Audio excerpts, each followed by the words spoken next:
Hello! Welcome to episode 2 of my reading challenge. So for those that don't know, at the start of the year I decided to set myself a reading challenge. I decided on 40 books to read in 2025. Now if you've watched episode 1, you'll know that is a challenge for me. That's a lot of books for me. If you haven't watched episode 1 yet, then you can go on my page and you can find that. I have a highlight on my page called, I think it's called Reading Challenge, to be honest. Click on that, you can find episode 1 there. So every month I am aiming to read 4 books a month. I need to read 3.3 to stay on track to hit 40 books at the end of the year. If I end up reading 4 books a month, then that I think works out about 48, which bonus, but I'm just aiming to read 40.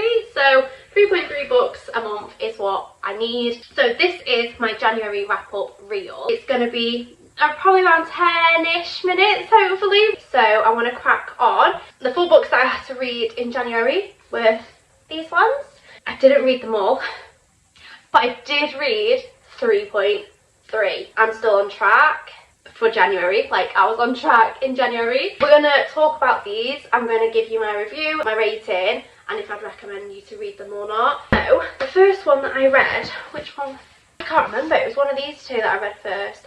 I think it was this one that I read first. I did start this last year in about November. I didn't finish it, so I restarted it again in January.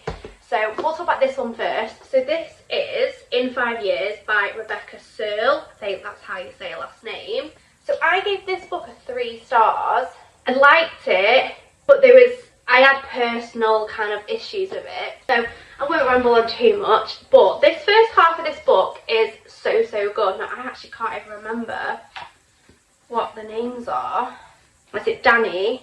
So yeah, the main character's name is Danny. So I'm not going to give any spoilers away. I'm only going to kind of mention what it says on here. Basically, she is a lawyer. She's very career-minded, very career-focused. She is engaged. Yeah, it says it on here. So she gets engaged and everything seems to be going well. And then she basically falls asleep and wakes up and it's 5 years into the future and she's in a completely different apartment with a completely different man and she's engaged and she obviously has no idea what that is. She keeps trying to live a life to make sure that doesn't happen. She ends up bumping into the man that she remembers from this dream or vision, whatever it was that she had, and it's basically just about that.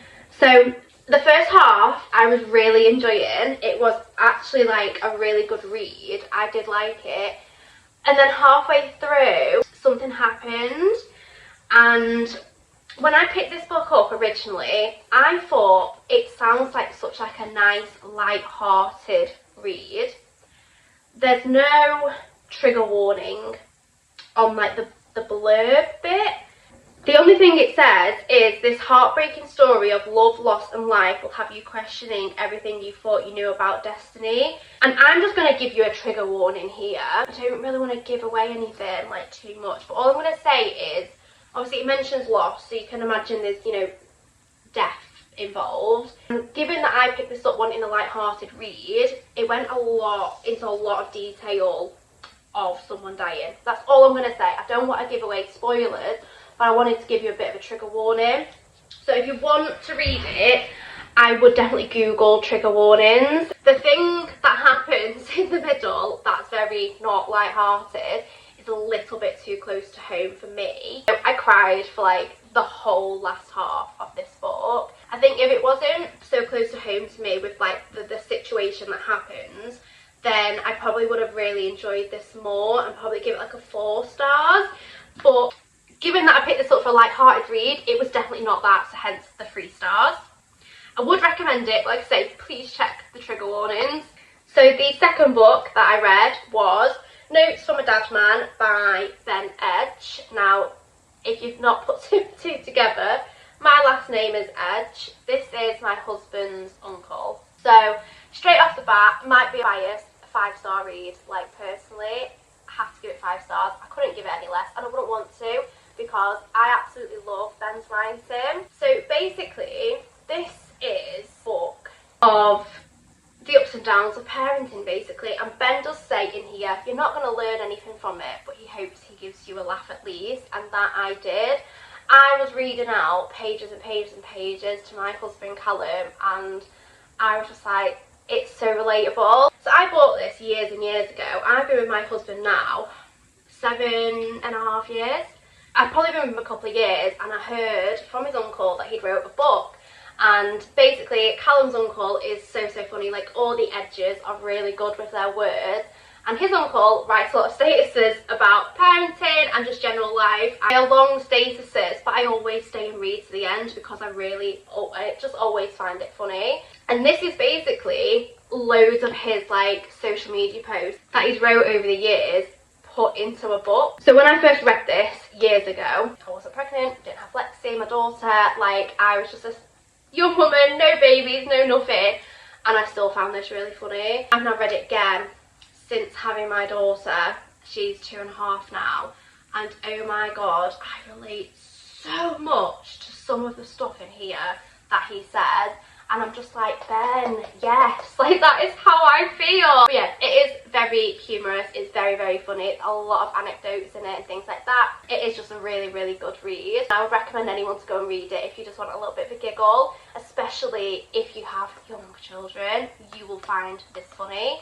My only thing I'm gonna say is he does obviously say like they're in no order, like he says here, you'll also find like my life, this book isn't in any particular order and staggers from pregnancy to fancy dress parties in an endless stretch of perpetual parental drowsiness.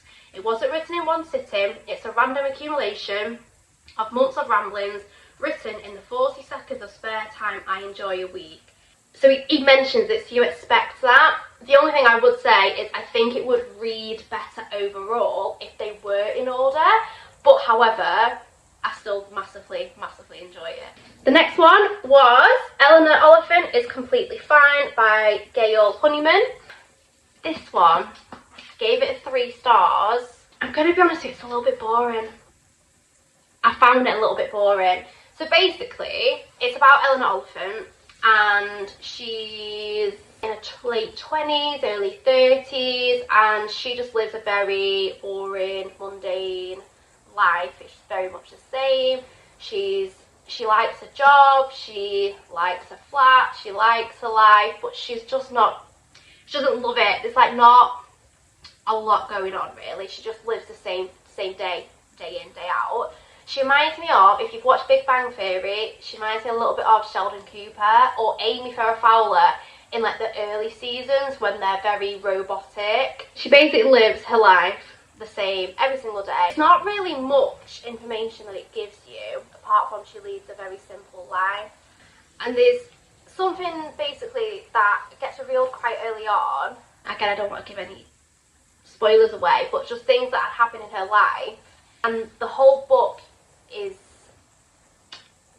drip feeding little bits of information to answer the questions that you have. And then obviously when it's revealed, personally, I was a little bit underwhelmed. I mean, one of the things, it was a little bit shocking, but I wasn't like, oh, I was just a bit, what? Like, I just feel like it wasn't as jaw-dropping as maybe the author wanted it to be. It was a case of halfway through I was just like, I'm bored. Like, I was just reading it just to read it and finish it. I definitely didn't massively enjoy it. It was okay. It wasn't great. So 3 stars, and I've probably actually been a little bit kind there. I think if on Goodreads I could have done like a 0.5, I probably would have done like 2.5 to be honest. It's just, if you want to read it, but I'll just say it's okay, it's not amazing. And the 4th one is the one that I've not finished. So, as you can see, that's defo 0.3 of a book. I think it's on Goodreads, it's like 41%, so I'm like nearly halfway. So, I did do my 3.3. I haven't read it fully, so I don't really want to give a review on it because I've not finished it yet. But I will say the bit that I have read, I have enjoyed and I've learned a lot about. This is basically about healing your nervous system, like, you know, with like fight or flight and all that kind of stuff. I have learned a lot so far, and I am really enjoying it. It has actually brought up trauma that I didn't realise I had or was actually deep down dealing with. I've cried a lot. It's brought up quite a lot of stuff for me, but it is actually helping. It's making me feel better. Like I said, I'm only halfway through, so I've not rated it, and this isn't really a massive review because I haven't finished it. So once I do finish it, I will do a full-blown review and obviously rate it, but for now, in January, I created a books read tracker for the year for my challenge. I will insert it here so you can see my progress and how I'm getting on. And yeah, I am on track with ignoring February. I'm not giving any hints of how I'm doing with February.